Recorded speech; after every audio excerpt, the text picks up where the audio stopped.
Hello everyone and welcome back to TowerGate. It is TowerGate day 357, February the 28th, 2018, Thursday. Thank you so much for tuning in.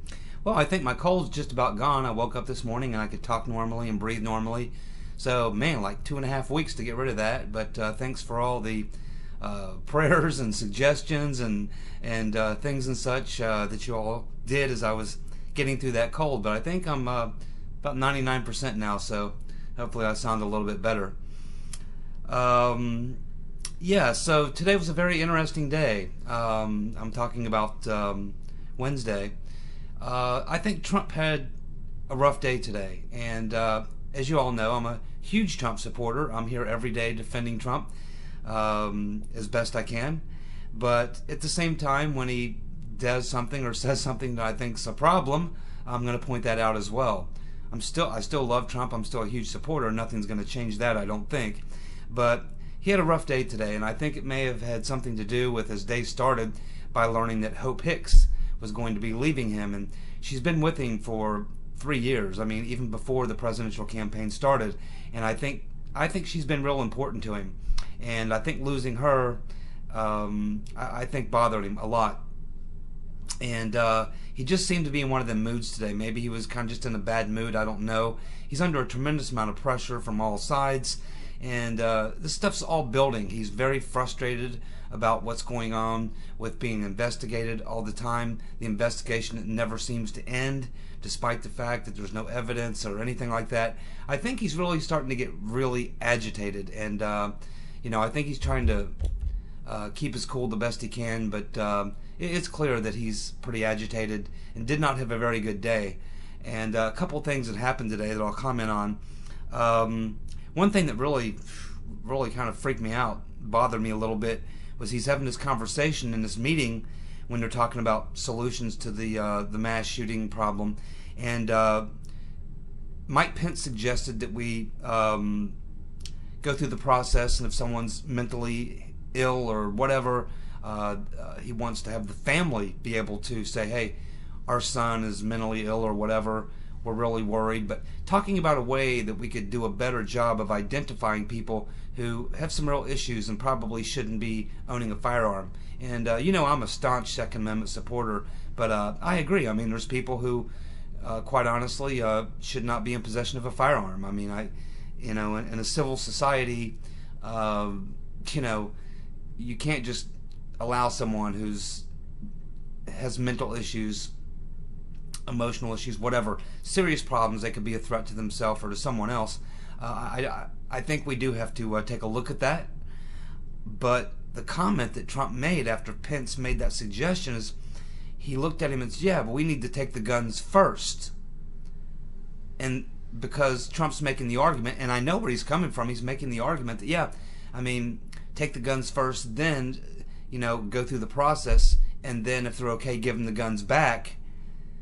Yeah, I mean, I understand where he's coming from. What he's saying is that, yeah, it takes so long to go through the process that by the time you figured out, the person may have already killed someone. And I mean, I understand that. That's a valid point. But I don't think he thought clearly through that before he said that. And I think if he actually sat and thought that through, he might not have the same opinion, because what you're talking about here goes to the very roots of due process. And we have a thing in this country where you're innocent until proven guilty, and there has to be a process before you can take any legal action against someone. And I know that creates problems. It throws a wrench into the spokes of being able to point at someone and say, that person is mentally ill, take their guns, or what have you. So I mean, I understand where Trump's coming from, but when you really think that through, it's a very dangerous. It's a dangerous place to go when we start deciding that we can take an action, the government can take action against you before you've had due process. I think, again, I just think he didn't think that through. And if you open up that door, what other areas will government explore? Because you can bet that government activists, particularly on the left, will explore every bit of that. If you give a liberal a half an inch, man, he'll take a mile. And if you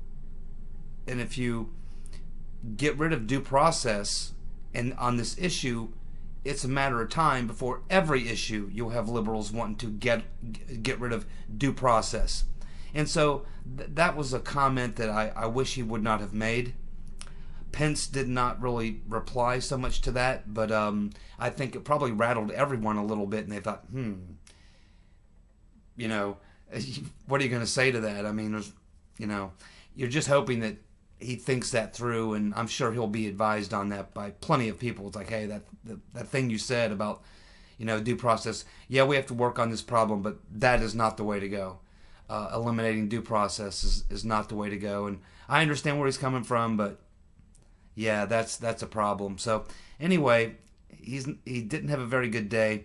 Then he told a Republican, I can't remember which one, who was talking about something about, you know, the NRA or whatever, and Trump said something about, yeah, well, you know, you're afraid of the NRA. I mean, that's right out of the Democratic playbook, and I'm like, wow. I mean, that's another thing he probably should not have said. And then he's talking about raising the age before you can have a semi-automatic rifle to 21. Whew, boy, I mean, this is like, I'm thinking, what's going on? And now, of course, we're hearing about this 25% gas tax to pay for the infrastructure. And the only problem I have with that is that there's been study after study after study of every time the federal government has raised the gas tax to tell us it's so that we can have better roads and bridges, we find out that only 20 to 30, 40% tops actually goes to infrastructure. That money always ends up getting shoveled into other things, and it doesn't actually end up going to our roads and bridges. It ends up going everywhere else. And so that's the problem with that. But I think, like I said, Hope Hicks told him he was going to resign this morning. I think that probably set him off on a bad day, and he was just off today. And then he went off on a Twitter rant on Sessions, because Sessions said, yeah, I've told the Attorney General or the Inspector General Horowitz to look into the FISA abuses as well. And then, of course, he tweeted out that, oh, well, you know, the IG is Obama's boy, and, you know, shouldn't the DOJ lawyers do it? And, you know, he was jumping all over Sessions, and I get it. I mean, I've been all over Sessions too, but I'm not the president, and I wouldn't do it publicly. I would talk to Sessions privately. So I don't know. He just had a bad day today, but I still love Trump, and hopefully tomorrow he'll wake up and the news will be better, and he'll have a much better day. Hey, even a guy like Trump, who's as amazing as he is entitled to having a bad day, and he surely had one today. But hopefully some of these things he'll think through, and they won't actually materialize. And I don't believe they will. I don't think he could get that done, really. He could get it done with all Democrat votes, but he wouldn't get a single Republican vote on the due process thing. The comment he made about the NRA, I'm not sure what to think about that. Raising the age to 21 to get a semi-automatic rifle, that's a bad idea. And the gas tax, again, I mean, 25 cents is pretty healthy. I mean, I would have thought maybe a dime, 10, 12 cents. But I would have to have something in writing that's going to say this money cannot go anywhere else but towards infrastructure, roads, or whatever. Because every time we're told it's a gas tax to pay for roads and bridges, our roads and bridges continue to be a mess. And we find out later when they go back and do reports on it, and they find that usually it's about 25, 30% of the money actually went to roads and bridges. It always gets sucked into other programs. And I would personally just like to see him reduce the size of government. How about eliminate the Department of Education? How about eliminate the Homeland Security? We don't need Homeland Security. What have they done? Nothing. Nothing. How many terrorists have they stopped? None that I'm aware of. Huge multi-billion-dollar budget. What have they done? Nothing. I would prefer to see some government agencies completely eliminated to pay for our roads and bridges. I mean, give us a tax cut and then hit us with a 25% gas tax. Maybe because gas prices are pretty low right now, that seems okay. But what happens if we have something happen in the Middle East and oil prices go up to $2.50, $3 a gallon again, and then all of a sudden you have this tax on top of that? It's going to sting. So, yeah, I mean, just a bad day for the Trumpster. But we'll still support him and defend him, and he's entitled to a bad day. He's not going to get everything right all the time. But he had a bad day today. If you disagree with me, put it in the comments section. I welcome all comments. But, you know, I love Trump, but, you know, got to be honest, and I'm not a homer. I'm not that type of person who, I'm not into hero worship or turning anyone into a god, and anything they say is automatically right, and I'll agree with everything they say. You know, even if it's Trump, someone who I really like, have a lot of respect for, and support greatly, you know, when I think he's wrong, I got to point it out, and I think he had a bad day. Mueller is now investigating whether Trump tried to oust Sessions. He's also looking at Trump real estate deals going back 10 years. What does this tell us? It tells us that Uncle Bob, the executioner, is desperate. He is desperate. He has nothing. But what's his mission after all? It was to try to take down Trump, and if he couldn't do that, to keep the investigation going at least until the midterms, and hopefully do enough damage to Trump that the Democrats can take back Congress and then start impeachment hearings. And if he is going to drop something on Trump, he's going to drop it 2 or 3 weeks before the midterms. Even if he has something now, he'll sit on it until a couple weeks before the midterms. He's Uncle Bob. He's the executioner. He's been put in there to take out Trump. Make no mistake about it. And that's the game he's playing. But as far as ousting Sessions, well, he can oust Sessions anytime he wants. He's the president. Sessions works for him. He can fire anyone in the executive branch at any time for cause or no cause. And if he wanted to fire Sessions, he would have done so by now. But let's go back. I've been as hard on Sessions as anybody, but I understand the position that Sessions is in, and I understand he needs political cover. Let's wait and see what the IG comes out with and see how he responds. My patience is running very thin. Sessions doesn't have a long leash with me at this point. You know, I'm doing my very best to be a fair person in this thing, and I'm trying to take into consideration all the variables, all the pressures coming from all sides, and all the possible implications and all the possible fallout and blowback. I'm trying to look at it from all these different angles, and I can see it. I can put myself in Jeff Sessions' shoes and say, if I were Jeff Sessions, how would this look to me? If I were Trump, how would this look to me? And you got to remember, Trump gets up every day, and he's under constant attack, 24/7, non-stop. He's got a special prosecutor who's out to take his scalp. He's got people on both sides out to get him. He's got people in the media out to get him. I understand why he, you know, may have a bad day. I mean, if we were under the pressure Trump is under and taking the abuse that he has taken, and we sit back and watch his special prosecutor every day coming for his scalp, while the crimes of all the people who tried to take him down in the deep state coup, many of them still in their positions, many of them walking around collecting big pensions from the government, multimillionaires traveling around, having a great time, having no fear of any prosecution because there appears to be nobody interested. And that would drive me nuts, like it drives many of you nuts. Well, certainly it's driving Trump nuts as well. I understand. I like to put myself in other people's shoes and say, okay, if I'm making a comment on a YouTube video, I want to be able to, I like to see a lot of sides of something. I don't like to look at something from one point of view. You can't really get an angle on anything like that. And so I try, when I do these videos and I'm talking about Sessions, I try to think, well, what would it be like if I were the Attorney General? Yeah, it's easy for me to do a video and say I do this, this, this, and this. But if I were actually in his shoes, how would it look to me? And that's why I understand a lot about, you know, why Sessions is reluctant in a lot of ways. And I understand those things, and there's also things I don't know. You know, I just think at this point, it's a lot of things are starting to build up. There's a lot of frustration. Sessions is probably frustrated. Trump's frustrated. We're all frustrated. Millions of Americans are frustrated. It's getting very hard to watch every day.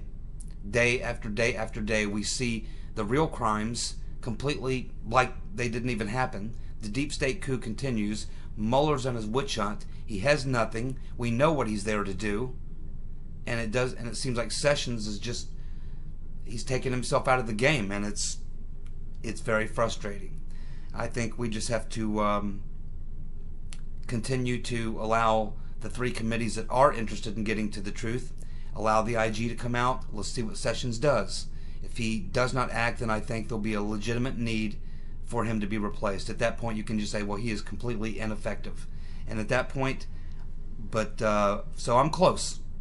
I'm close. But not quite there yet to call for Sessions to go. Let's just see what happens.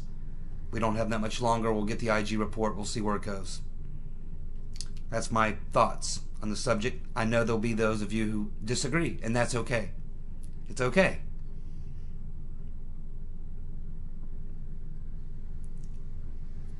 Oh, by the way, one thing that was good today, Trump has introduced a new product in his product line, and you can get it at his I guess the Trump website for 2020 re-election website on campaign stuff. You can get the Make America Great hat and all that kind of stuff. Well, now he's got a new hat, and the new hat it's a blue hat. Well, I guess you can get it in blue or red, and it's got American Dreamer on the front of it. It's to tweak the left, obviously, and on the back it's got MAGA, but in the front it says American Dreamer, and so that's obviously a tweak on the lefties, and it's a very good idea. It's classic Trump, great branding. So if you want your American Dreamer hat, you can get that at the Trump store. So that is available now, by the way. You can order it right now. The American Dreamer hat. We're all American dreamers, are we not? Dreaming of justice, that's what we're all dreaming for. Clinton made an insane tweet today, the Rotten Reverend, I'm referring to Crooked Hillary. The Russians are still coming. And she's nuts. And a lot of people suggesting she's been drinking pretty heavily lately, and I can only assume that that's what's going on. Yeah, the Russians are still coming. They're probably coming for the rest of our uranium, Hillary. You gave them 20%. Maybe they're coming for the rest. Maybe they're coming to get their money back. I mean, they gave you 145 mil to the Clinton Foundation, gave your perverted husband 500 grand. They were hoping to get something in return, and then you lost the election. Maybe they're coming to get their 145 mil back. Who knows what they're coming for? Oh boy. A university in California is now offering a course called the Trump Impeachment, Removal or Conviction. So you can now, at this university out in California, not sure which one, take a class, an actual class on Trump impeachment, whether he'll be removed or convicted. That's just sad. I mean, that is sad. And then that explains it. I mean, we want to know why these SJWs are so unhinged and so whacked out. Well, there you go. Indoctrination. It's the communist plan that everybody joked about for years and years. You know, when people like myself would talk about, you know, the communist plan, which has been around since the early 1900s at least. And it's still there. And this is all part of the communist plan. They've infiltrated our colleges and universities, and they've been mind-washing the liberals for 60, 70 years now. Somebody asked in the comment section if Charles Grassley ever served in the military. To my knowledge, he did not. There's nothing about it on his personal page or his on his homepage of his website, of his background. Nothing in there about serving in the military. But you know, he's a fighter, and just to give you an idea of three of the issues that really where he stands out and he separated himself out from the Republican establishment as a true freedom fighter was, of course, he's one of the very few Republicans that came out supporting whistleblowers, including Sybil Edmonds, who was at the time right after 9/11 was making a lot of comments and things and such. But he supported a whistleblower law, co-wrote a whistleblower law to protect whistleblowers. So he's definitely got that kind of fighting mentality to him. He also had a funny bill back. This was back, I think, it was even in Congress many years ago, where he was looking at the issue of child slavery. Now this was back in sex slavery back in the late 70s, and he introduced a bill that would require that pimps provide W-2s for their prostitutes. I thought that was a good one. And of course, he does support medicinal marijuana, and he believes the way to get there is by rescheduling marijuana as a class 2 instead of a class 1 drug. I think it should be unscheduled completely. But he's, a lot of the way there. So he does support that. So, he's 84 years old, but he's 84-year-old man, but he's not an 84-year-old stuck in his ways sort of guy. He is, even at his age, he's able to be relative to the era he's living in. He's not stuck in he's not stuck in the 1940s. He's able to be current with events as time goes forward. Grassley is a very he's a thinker. He's a deep thinking guy. He's an intellectual. And he did it the hard way. He worked in a factory. He was a production worker in a factory. Did hard work and worked his way through college and got a PhD. And he's a self-made man. And he's a deep thinker. And he's a great patriot. And I think he is trying to get to the truth. The social justice warrior posing as a sheriff down in Florida, Mr. Israel, has sent emails to all of his deputies telling them to vigorously support him. I don't think that's going to work. I don't think Sheriff Israel is long for this world as a sheriff. Nor should he be. Byron York of the Washington Examiner wrote an article on Wednesday saying that we need to learn a lot more about the Trump Tower meeting. And it's very timely because I just did the video this past Sunday on the setups and the frame up and all that kind of thing. And this is what Byron York is talking about. He's talking about, we need to look a lot closer because the mainstream media and the way that most people are looking at the Trump Tower meeting is just looking at, was he colluding with these Russians and this and that and the other thing. Well, Grassley has interviewed everyone who was in that meeting on the, say, Russian side. He's interviewed Veselnitskaya by letter. She didn't come testify, but they wrote her a letter with questions, and she answered them. He interviewed Avmichin. He interviewed the translator guy. He interviewed everyone that was there on the so-called Russian side. And he's got the transcripts, and he wants to release those transcripts, but the Democrats are blocking him. But he's continuing to try, and hopefully we will get the transcripts of the interviews that Grassley's committee did with the so-called Russians that Trump was in the Trump Tower meeting with. And that's important, and we need to get that. But Byron York is talking about looking at it the same way I looked at it, which is, wait a minute. If you go back, I read to you the original email from Rob Goldstone to Donald Trump Jr. And you can see clearly the email, the subject, private and confidential. And then he goes on to basically say, as openly as you can say it, hey, I got some inside Russian government people with some dirt on Hillary. Would you like to get together so they can tell you about it? It was obviously a setup, my friends. And I think Byron York knows this. I think Nunes probably knows this. Grassley probably knows this. But, I think that's what I think Byron York was talking about. And yes, I do think we'll get there. It's another one of those things that need to be dug into a little bit. And we're not the only ones that look at that and know that that was a clear setup, part of the overall frame-up against Trump. And all the evidence is there. You only need to look at it. The purpose of the meeting was a lie.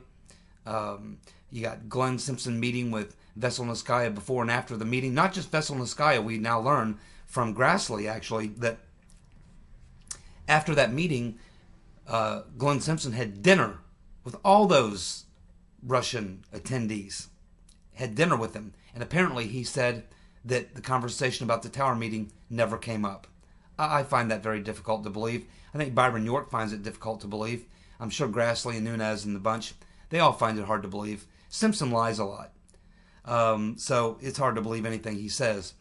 But yeah, Byron York is right. We need to look at that Tower meeting a little closer, and we need to look at it from another angle as to whether or not that was a setup. And it's obvious to me that it was, and I think most of you can see it as well. Well, Mr. Gubarev, as I told you, we've been following that lawsuit down in Florida with BuzzFeed, and of course I told you the other day that that was the last straw when they tried to subpoena. Their last-ditch effort was to get the Democratic National Committee to force them to turn over the server for analysis and also to turn over all the findings of CrowdStrike. The judge is not going to force the Democratic National Committee to comply. He's not going to do it.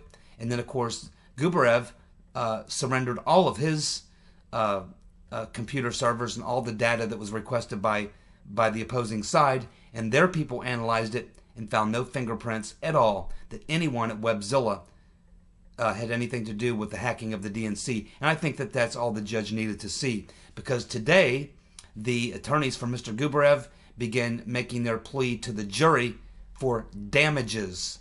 We're now getting an idea of what kind of money, and he was laying out, going through and say, okay, here's the number we've arrived at, here's how much money we think our client has lost in this deal. And the number he comes out with, Mr. Gubarev's attorneys, that he believes that BuzzFeed should pay him is $170 million. $170 million is what Mr. Gubarev's attorneys are looking for from BuzzFeed. We'll see how the jury feels about that. We'll see how the judge rules on that. But the case with BuzzFeed is just about over. They're going to lose. Mr. Gubarev is going to win, and it's going to bankrupt BuzzFeed. Whether it's $170 million or $17 million, I don't think BuzzFeed's worth that much. I don't think BuzzFeed's worth $170 million. Now, they're owned by a larger partner, but Ben Smith and the other people there at BuzzFeed, I don't think they can come up with $170 million. Even if they tried to sell BuzzFeed or sell some other assets, it wouldn't be worth it to save BuzzFeed. BuzzFeed's not worth it. It'd be better off just to let it fail, and if they want to start a new thing, they'll start a new thing, which is what they'll do. But trying to save BuzzFeed for $170 million, no. They'll just let BuzzFeed go bankrupt. And whether or not they can even squeeze $170 million out of them, I don't know. Would have to go to their parent company, probably, to get that kind of money. And they probably have it. But it'll be interesting to see, because BuzzFeed is going to lose the case, as I've been telling you now for 10 months. And so we're now getting a look at the type of money that BuzzFeed is going to be liable for. Now, keep in mind, Christopher Steele is also going to lose, and I don't know what kind of money Christopher Steele has, but my guess is they're going to bankrupt him too. Oh, and keep in mind, there's 3 or 4 more people waiting in line. The 3 Russians from Alpha Bank are suing, as well as Carter Page. And Carter Page has got a case against the government, by the way, for violating his civil rights. He's got a strong case, and he'll win that as well. So, yeah, there's these things are coming to a head. These civil cases, some of them haven't begun yet. BuzzFeed will not even be around to be sued by Carter Page, and they won't even exist by the time these other people get to him, because Mr. Gubarev is going to he's going to bankrupt him before the others even get around to it. John Podesta, in an email, warned that Jared Kushner should wear a bulletproof vest. Now, a lot of people say, well, he was talking about in reference to the fact that Kushner may have been leaking things, but it's just the way that, it's just that language, you know, in the time that we live in, with the crazy people, intentions being as high as they are, to make a statement like that is terribly irresponsible at the very least. And I think John Podesta knows exactly what he said and how that could be taken, saying that Jared Kushner should wear a bulletproof vest. Not a very nice thing to say, not a very smart thing to say by John Podesta. He knows exactly what he was, that sort of double entendre. He knows exactly what he was saying, what he's inferring, and what can be taken from that. It was also John Podesta, if you remember, in the emails that said that when they find the leaker, they should make an example out of him. Seth Rich, you can't call your office, you're dead. Sorry. Maybe John Podesta knows why you can't call the office. After all, he said that the leaker should be made an example of, did he not? Thank you, Arrow, in the comments section of my previous video for correcting me on the date of George Herbert Walker Bush. You're right, it was 1988 to 1992. And the point I was making in that video was that it wasn't that long ago that Republicans owned California. Reagan carried it twice, in 76 or 80 and 84. And then, of course, George Herbert Walker Bush carried California in 88. Nixon won it twice.